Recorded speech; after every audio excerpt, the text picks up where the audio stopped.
سب سے پہلے رو آفتاب عارض کو صاحب کتاب ہونے کی بہت مبارکباد ہوں، اور روفی سرکار نے یہ کتاب عمدگی سے شائع کی ہے۔ اس سے ان کے ذوق جمالیات کا ہمیں اندازہ ہوتا ہے۔ اس کے ساتھ ہی یہ وضاحت ضروری ہے کہ یہ کوئی ناقدانہ مضمون نہیں ہے، بلکہ وہ تاثرات ہیں جو دوران مطالعہ میرے ذہن میں آئے۔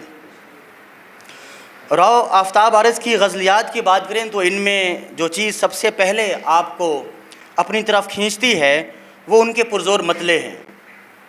اکثر غزلوں کے مطلع ایسے جاندار ہیں کہ غزل شروع سے ہی آپ کو اپنے ساتھ جوڑ لیتی ہے۔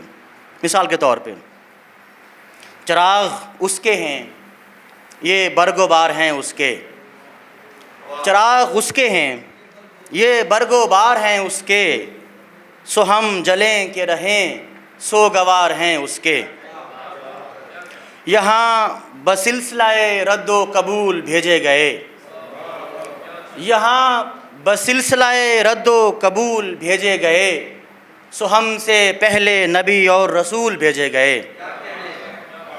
رد کرنا ہے کسی نے کہ تسلیم کرنا ہے، رد کرنا ہے کسی نے کہ تسلیم کرنا ہے، اپنا تو کام عزت و تکریم کرنا ہے، اتنا بھی اب مذاق نہیں ٹھیک بیٹھ جائے، اتنا بھی اب مذاق نہیں ٹھیک بیٹھ جائے، جو دوست کر چکا میری تضحیک بیٹھ جائے، میں چاہتا ہوں اتنی رسائی تو دے مجھے، میں چاہتا ہوں اتنی رسائی تو دے مجھے، وہ تھامنے کو اپنی کلائی تو دے مجھے، اور پھر کبھی آواز بھاری ہو نہ ہو، پھر کبھی آواز بھاری ہو نہ ہو، در کھلے تب تک بھکاری ہو نہ ہو۔ انتخاب بہت طویل ہو جائے گا، اور گزارش یہ کروں گا کہ آپ میں سے ہر وہ شخص جو شاعر ہونے کا دعوے دار ہے اسے یہ کتاب ضرور پڑھنی چاہیے۔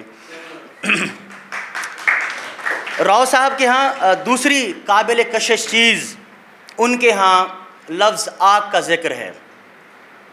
یہ آگ اپنی مختلف صورتوں میں جلوہ گر ہوتی ہے، کبھی یہ جلاتی ہے، کبھی وہ رنگ اختیار کرتی ہے کہ ہمارے سامنے وہ منظر آتے ہیں جن کے بارے میں ہم صرف سوچ سکتے ہیں، کبھی یہ آگ سماجی جبر کی عکاسی کرتی ہے، کبھی یہ صورت یار کی مانند لپکتی دکھائی دیتی ہے۔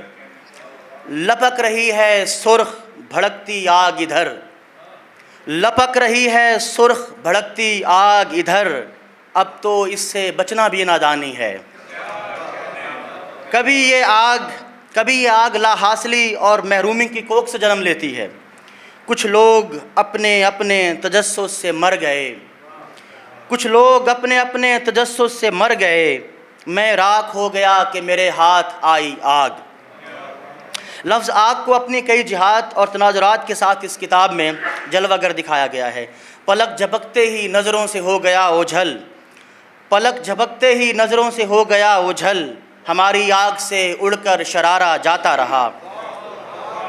آفتاب عارض کے ہاں تیسری چیز جو سامنے آتی ہے وہ یہ ہے کہ وہ کسی نظریے سے متاثر نہیں ہیں۔ ان کے ہاں کوئی ہمیں ازم دکھائی نہیں دیتا، نہ وہ دائیں بائیں کی نظریاتی جماعتوں سے منسلک ہیں، بلکہ وہ ان سے بے نیاز صرف شاعری کی راہ پہ گامزن دکھائی دیتے ہیں۔ اکثر یہی دیکھا گیا کہ جب کوئی شاعر کسی نظریے کا پرچارک بنتا ہے تو شاعری کہیں پیچھے رہ جاتی ہے اور نظریہ باقی بچ جاتا ہے۔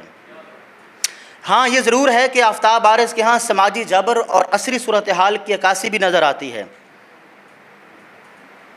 لیکن وہ محض اتنی ہی ہے جتنی یہاں اس حال میں خواتین نظر آ رہی ہیں۔ بعض مقطعوں میں آفتاب کی رعایت کو خوب برتا گیا ہے۔ ایک آدھ غزلوں کی زمین مستعار ہے مگر سب زمینیں تبازاد ہیں، اور جیسا کہ وہ شاید غالب کہے کہ کھلتا کسی پہ کیوں میرے دل کا معاملہ، شعروں کے انتخاب نے رسوا کیا مجھے۔ اس کتاب کے مطالعے سے اکثر مقامات پہ ظاہر ہوتا ہے کہ یہ اشعار آپ بیتی ہیں۔ ہماری دعا ہے کہ آفتاب عارض کا ذوق جمالیات اور حسن پرستی کا شوق سلامت رہے تاکہ وہ اسی طرح خوبصورت شاعری کرتے رہے۔ کتاب کے آخر میں کچھ نثری نظمیں بھی ہیں۔ اگرچہ مجھے آزاد نظم سے لگاؤ ہے مگر اس کے باوجود نثری نظم سے میری زیادہ نہیں بنتی، اس لیے اس پہ گفتگو سے قاصر ہوں۔ ایک بار پھر آفتاب عارض کو کتاب کی مبارکباد، اور ان کے حوصلے کی داد کے اس عہد ضیاء میں کتاب چھاپنا سراسر گھاٹے کا سودا ہے۔ اور دعائے استقامت، میں فکر مند بھی ہوں اور چپ بھی ہوں کچھ لوگ، میں فکر مند بھی ہوں اور چپ بھی ہوں کچھ لوگ، جو بولتا ہے اسی کو اٹھا لے جاتے ہیں۔ بہت شکریہ۔